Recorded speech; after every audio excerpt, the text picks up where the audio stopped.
welcome back to my channel Panjami's Classroom.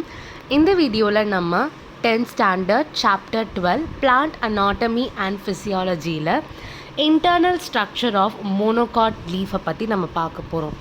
எப்படி நம்ம dicot leaf-ஐ dorsiventral leaf அப்படின்னு சொல்கிறோமோ அதே மாதிரி monocot leaf-ஐ isobilateral leaf அப்படின்னு சொல்லுவாங்க. ஸோ ஐசோபைலாட்ரல் லீஃபை எக்ஸ்பிளைன் பண்ணுங்கன்னு சொன்னாலும் நீங்கள் இந்த மோனோகாட் லீஃபில் இருக்கிற கண்டென்ட்டே நீங்கள் எக்ஸ்பிளைன் பண்ணிக்கலாம்.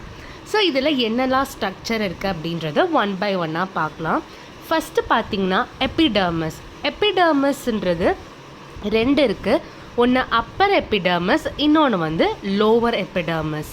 இந்த எபிடர்மஸ் பேரன்கைமா செல்ஸ்னால் உருவாகியிருக்கு. நம்மளோட ரெஸ்பிரேஷன், டிரான்ஸ்பிரேஷன் இதுக்கு எல்லாமே கியூட்டிக்கல்ஸ், ஸ்டொமேட்டா, லென்டிக்கல்ஸ் இது எல்லாமே யூஸ் ஆகும். இந்த கியூட்டிக்கல் பார்த்திங்கன்னா அவுட்டர் வால் ஸ்டொமேட்டாவில் ப்ரெசண்ட் ஆகியிருக்கு.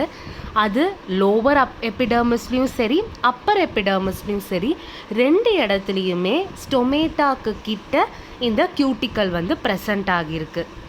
அப்பர் எபிடர்மஸில் சில செல்ஸ் எல்லாம் பார்த்திங்கன்னா ரொம்ப பெருசாகும், தின் பாலாகவும் இருக்கும். அந்த மாதிரி செல்ஸை புலிஃபார்ம் செல்ஸ் அப்படின்னு சொல்லுவாங்க. இந்த புலிஃபார்ம் செல்ஸ் அப்படின்னா என்னன்றது 2 மார்க்கில் கேட்குறதுக்கு நிறைய சான்ஸ் இருக்குது. ஸோ அதனால நான் 2 மார்க் அப்படின்னு ரெப்ரசன்ட் பண்ணியிருக்கேன். ஸோ நீங்கள் இதை ஞாபகத்தில் வச்சுக்கோங்க. சில எபிடர்மஸில் சில செல்ஸ் எல்லாமே பெருசாகவும் தின் பாலாகவும் இருக்கும். அந்த செல்லை புலிஃபார்ம் செல்ஸ்னு சொல்லுவோம். ஸோ இவ்வளோ தான் எபிடர்மஸ். நெக்ஸ்ட்டு பார்த்திங்கன்னா மீசோஃபில் அப்படின்றது ஒரு கிரவுண்ட் டிஷ்யூ. 2 எபிடர்மல் லேயர்ஸ்க்கும் இடையில தான் இந்த மீசோஃபில் இருக்குது. ஸோ நம்ம டைகாட் லீஃபில் இதுதான் பாலிசேட் பேரன்கைமா, ஸ்பாஞ்சி பேரன்கைமா அப்படின்றத நம்மளால் வேறுபடுத்தி சொல்ல முடியும். ஆனால் மோனோகாட் லீஃபில் அப்படி சொல்ல முடியாது. ரெண்டுமே கம்பைண்டாக ஒரு மிக்சட் ஸ்ட்ரக்சராக தான் இருக்கும். அதனால் இதுதான் பாலிசேட் பேரன்கைமா, ஸ்பாஞ்சி பேரன்கைமான்றதை சொல்ல முடியாது. ஸோ இதுதான் பார்த்திங்கன்னா டைகாட் லீஃப்க்கும் மோனோகாட் லீஃப்க்கும் ஒரு பெரிய டிஃப்ரென்ஸ். அண்ட் இந்த டிஃப்ரென்ஸ் வீடியோவையும் நான் முன்னாடி போஸ்ட் பண்ணியிருக்கேன், நீங்கள் செக் பண்ணிக்கோங்க. ப்ளேலிஸ்ட் லிங்க்கு நான் டிஸ்கிரிப்ஷன்லேயும் போஸ்ட் பண்ணுறேன், நீங்கள் செக் பண்ணிக்கோங்க.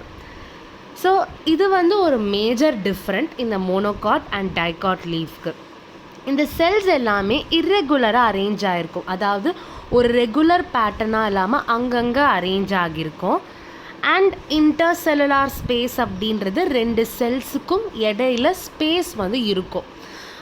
அதாவது அரேஞ்ச்மெண்ட் ஒரு ப்ராப்பராக இருக்காது, ஆனால் இந்த செல்ஸுக்குள்ளே ஒரு ஸ்பேசஸ் இருக்கும். இந்த மீசோஃபில்ல இருக்கிற செல்ஸில் தான் குளோரோபிளாஸ்ட் இருக்குது. ஸோ எபிடர்மஸ் கம்ப்ளீட் பண்ணிட்டோம், மீசோஃபில்லையும் கம்ப்ளீட் பண்ணிட்டோம். நெக்ஸ்ட் நம்ம பார்க்குறது பார்த்திங்கன்னா வாஸ்குலார் பண்டல்ஸ். நிறைய அமௌண்ட் ஆஃப் வாஸ்குலார் பண்டல்ஸ் பார்த்திங்கன்னா மோனோகாட் லீஃபில் இருக்குது. சிலதெல்லாம் பெருசாக இருக்கும், சிலதெல்லாம் சின்னதாக இருக்கும். இதெல்லாம் மைக்ரோஸ்கோப்பில் ஐடென்டிஃபை பண்ணி டிஃப்ரென்ஷியேட் பண்ணி நமக்கு எக்ஸ்பிளைன் பண்ணியிருக்காங்க. நமக்கு மைக்ரோஸ்கோபிக் வியூவாக நம்ம புக்கில் அந்த பிக்சர்ஸாக கொடுக்கல, பட் டயக்ராமேட்டிக் ட்ரான்ஸ்ஃபர் செக்ஷனாக நம்ம கொடுத்துருக்காங்க. ஸோ இப்படி தான் இந்த அரேஞ்ச்மெண்ட்ஸ் எல்லாம் இருக்குது.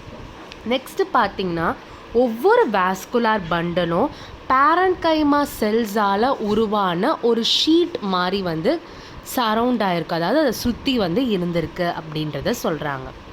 நான் முன்னாடியே சொன்ன மாதிரி வாஸ்குலார் பண்டல்ஸ் எல்லாம் நம்ம ஒவ்வொன்றையும் தனித்தனியாக வீடியோஸாக நம்ம சொல்லியிருக்கோம். அதாவது கன்ஜாயிண்ட்னா என்ன, கொலாட்ரல்னா என்ன, க்ளோஸ்டுனா என்னன்றதை நான் தனித்தனியாக வீடியோஸே எக்ஸ்பிளைன் பண்ணியிருக்கேன்.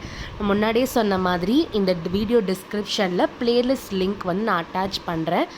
அதை நீங்கள் செக் பண்ணிக்கோங்க. ஸோ ஒவ்வொரு வீடியோலையும் சொல்கிறதுக்கு பதிலாக அந்த வீடியோவை நீங்கள் ஃபுல்லாக பார்த்துக்கிட்டிங்கன்னா இந்த வாஸ்குலார் பண்டில் பார்ட் உங்களுக்கு ஈஸியாகவே புரிஞ்சிடும். அண்ட் சைலம் எல்லாமே அப்பர் எபிடர்மஸை நோக்கி தான் இந்த மோனோகாட் லீஃபில் இருக்கும். அண்ட் ஃப்ளோயம் லோவர் எபிடர்மஸை நோக்கி இருக்கும்.